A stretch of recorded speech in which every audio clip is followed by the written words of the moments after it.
Hello everyone. Welcome to the summer episode of the Enthu English Podcast.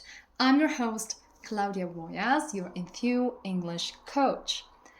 Today, I invite you to travel with me 113 million years back in time. I can only imagine how you're raising your eyebrows in surprise, thinking, what for? I'm here to learn how to speak English fluently, spontaneously, and confidently. Hold on. Here's what I'm ready to tell you. There are at least a few valuable things that the natural world can teach you about language learning. Yes. We're talking nature here. More specifically, we're going to sneak into the world of ants to access remarkable insights and make curious discoveries along the way. And I wonder if you're already feeling antsy to see for yourself that it's possible to find universal patterns in one area and transfer them across other topics and disciplines. In my teaching practice, it's what I call taking vocabulary beyond one context and applying it elsewhere, where the choice is yours. And if you've been learning English with me, you must have seen this in action in our classes. It goes like this. We've been talking about topic A, and then through focused attention and the skillful activity of making connections, we borrow the language from topic A to describe experiences, phenomena, processes, and events related to topic B, C, D, F, G, etc. As you would say, as if by magic. Yet, it's nothing miraculous, believe me. It's essentially, fundamentally achieved through deliberate practice. Your self-disciplined approach to learning and, if you're determined to have one or eager to have one, professional guidance. Now, before we jump into the main idea that I came up with in relation to what I listened to about ant smuggling, I think it's important to share with you a short origin behind today's episode.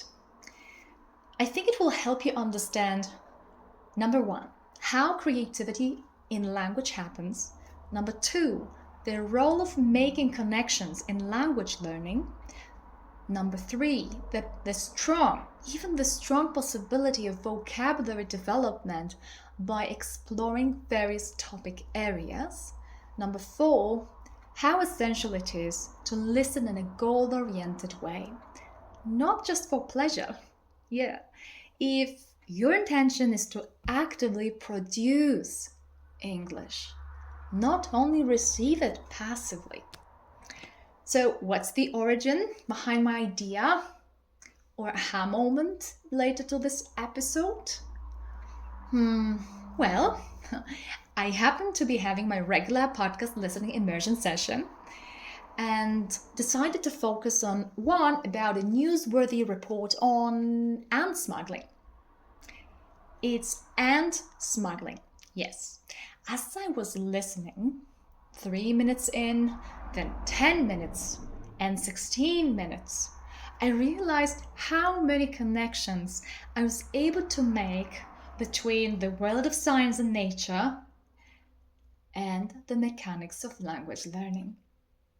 The very episode you're listening to now demonstrates or is about to demonstrate the practice, the consistent and deliberate practice of making unusual or unexpected connections while interacting with any type of text. In this case, while listening, where all of a sudden, by hearing one thing, another one springs to mind. One last thing, let's visualize this with a metaphor. I think it will be helpful as well. Imagine two parallel universes. One occupied by ants, and the other being home to the process of language development, existing at the same time. You're listening to the Enthu English Podcast. I'm your ever so enthusiastic English language teacher and coach. As you already know, the stars of the episode are ants. Ants. What do they have to do with learning English? Hold on. There are several analogies that became detectable to my acute sense of hearing as I was learning about ants. In this episode, though, I'll share one of them just to give you some food for thought and get you used to this idea of using language in creative ways, and also to get you ready for the other four analogies. The first analogy popped into my head when I learned that scientists have access to ants that are 113 million years old. Now you might understand why I mentioned the number. How is that possible? When it comes to ancient ants, what we can see now are fossils. In other words, bits and pieces of once living ants trapped, for example, in amber or rock. It's like they are frozen in time. Now, what does that have to do with learning English? You might ask. Still no answer.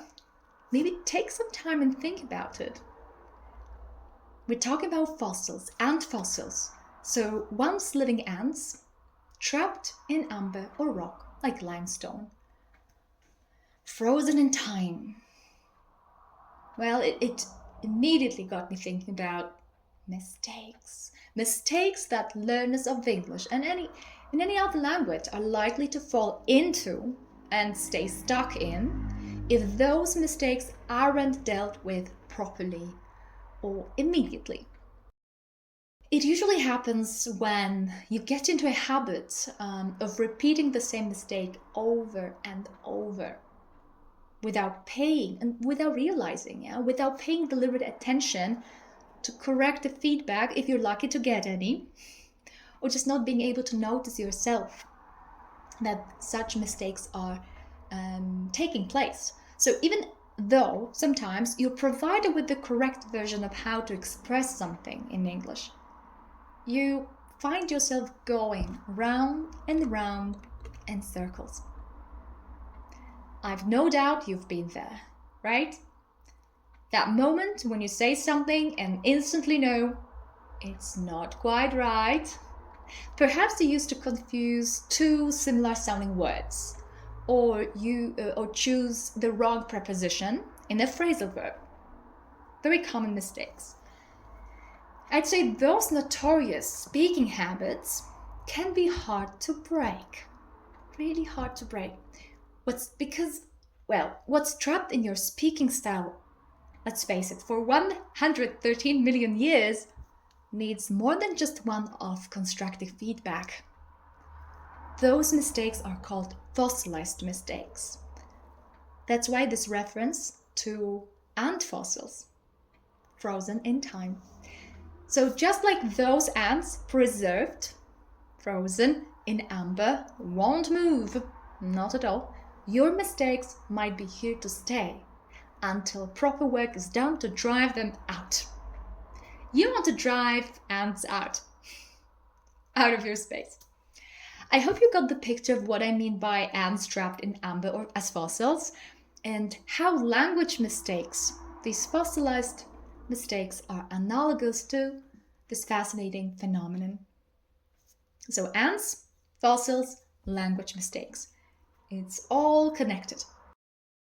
Through my own creative thinking practice and openness to spontaneous insights during this deep listening experience I mentioned in the origin story related to listening to an episode about ant smuggling, I formulated intriguing parallels between obviously unrelated topics at first sight or at first sound, such as ants and learning English. I'm excited to lay out for you more such aha moments on my Enthu English podcast. So here's the promise of more to come. In the next episode, we'll explore 4 more ant-inspired analogies that reveal how creativity, connection making, vocabulary growth, and goal-oriented listening can boost your English learning. If your aim is to speak, not just understand.